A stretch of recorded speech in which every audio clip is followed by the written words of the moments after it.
2024 yılda ishlab chiqarilgan yuk avtomobillaridan ko'rsatamiz do'stlar. Shandong Kama degan variantidan 2024 yil mashinamiz metan gazlari bor, hali 11000 km yurgan, toza mashina. Kraskalari toza, orqalari qo'sha baloqli. Yana metan gazlari bor. Aynalari knopkada bo'ladi, mexanik korobka.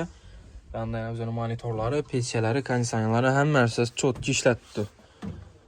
Metan gazlari pokoleniya yana do'stlar.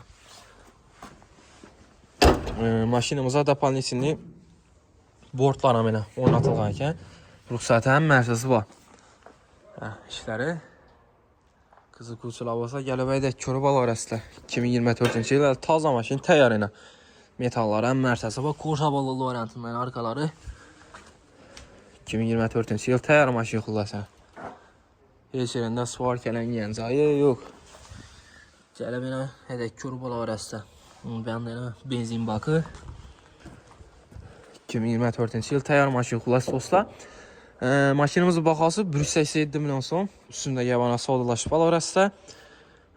Shandong Kama avtomobili. Gelib olasizlar, qo'shib avtomarketda sotib olib qo'yilgan mashinamiz do'stlar.